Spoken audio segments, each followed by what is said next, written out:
The sensation that was overlooked, the technological leader of Eurasia is moving away from the USA. By Sergei Ladyshev. It passed by the general public. Meanwhile, an important thing happened. The United States lost the support of a major ally who does not want to spoil relations with Russia and China. We are talking about South Korea, one of the 10 largest economies in the world and a technological leader in Eurasia.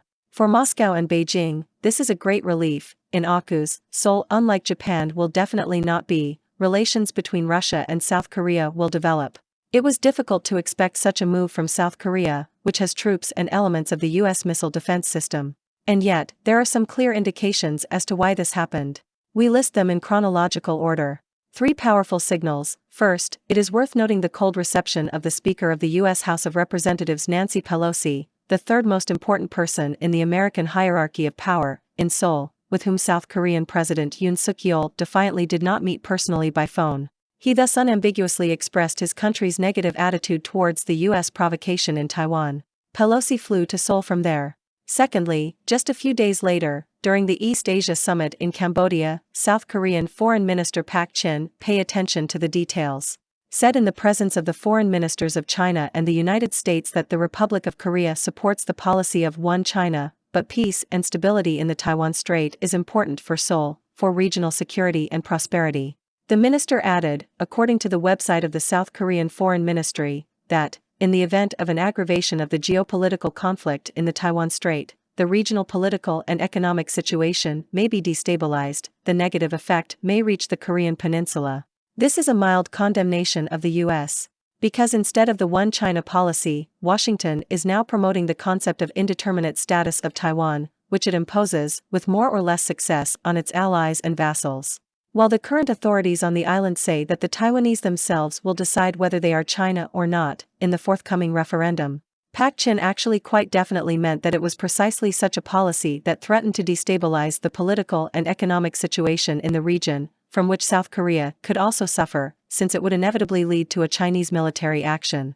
Third, a few days later, the foreign ministers of China and the Republic of Korea held a lengthy meeting in Qingdao, China, where they discussed how to develop bilateral relations in various fields, despite opposition from the United States.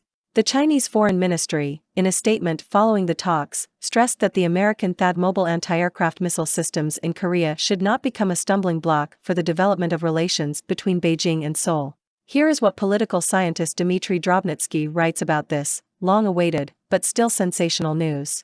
The PRC and the Republic of Korea agreed at the level of foreign ministers to deepen trade, industrial and technological cooperation. After the meeting, the ministers, in separate statements, called for the development of a relationship based on 3 decades of successful commercial ties. And this protection of relations with China seems to be gradually becoming the new South Korean strategy. Unlike Tokyo, Seoul is consistently integrating its industrial machine into the Chinese economy. South Korean companies are building factories in China. In Korea, Union Pay cards are in circulation. Korea and China trade in national currencies. Moreover, Seoul's relentless attempts to mend relations with its northern neighbor are doomed to failure without Beijing. For their part, the South Koreans confirmed that the countries agreed to intensify high-level communication on supply chains, cooperation on climate change and the promotion of cultural exchanges. Negotiations are also expected in the 2+2 format at the level of deputy foreign ministers and defense ministers during this year. The conclusion from all this is unequivocal: South Korea will not participate in the containment of China. Seoul will cooperate with Beijing and develop this cooperation. There is another litmus test showing Seoul's reluctance to participate in the US-led crusade against China and Russia. This is a frank reluctance of South Korean firms to leave the Russian market because of the events in Ukraine.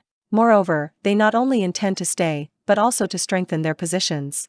This was directly stated in an interview with RIA Novosti by the honorary president of the South Korean Federation of Entrepreneurs in the Northern Direction, Kim Yun-sik. Companies that have entered the local market, such as Hyundai Motor, Lotte, CJ and others, do not think about leaving at all. On the contrary, they would like to buy American or Japanese companies that are leaving the market. We would also like, together with Russian partners, to buy out Japanese energy companies on Sakhalin and elsewhere in order to turn them into enterprises that produce green energy, in particular hydrogen, said the South Korean businessman who heads Shindong Enercom. According to South Korean customs, in the first 4 months of 2022, trade between the countries amounted to $9.3 billion, up 24% from last year. The volume of bilateral trade between Russia and South Korea in 2021 exceeded $27 billion. South Korean exports grew by 45% and almost reached the pre-crisis 2014 level of $10 billion. Of course, some South Korean firms were frightened by American threats, but in general, the Republic of Korea demonstrates an unprecedented desire and level of economic interaction with Russia for an economically developed country deeply integrated into the Western world. And they will certainly grow as relations between Russia and Japan cool down and curtail. Seoul also has territorial issues with Tokyo and deep historical grievances that Russia does not have. Why does Seoul especially need Russia? There is another very serious problem that makes Seoul extremely interested in the best possible relations with Moscow and Beijing. Russia and China are the only countries capable of positively influencing South Korea's specific northern neighbor, North Korea, which periodically threatens South Korea with war. Russia mainly politically, and China also economically, since its role in the North Korean economy is exceptionally large. Both countries, and especially China, will a priori be reliable partners of Seoul in this matter, since Beijing definitely does not want Vietnamese history to repeat itself in Korea. Namely, the unification of Vietnam under the auspices of the North, which, having maintained good relations with distant Moscow, quickly became a regional competitor and rival of China. With a united Korea, which will combine the economic power of the South and one of the world's largest military machines of the North, this will also inevitably happen. Just like with Ukraine within the current borders close to Russia, even if Moscow planted the most seemingly friendly regime in Kiev. Summing up, we can state the following. Now it is almost certain that South Korea will not be in AUKUS, the core of the truncated West, where they intend to attract Japan, which they apparently will succeed. The Koreans and the Japanese, we repeat, are old enemies and current economic competitors with an unresolved territorial issue, which will be difficult to get along in the same boat.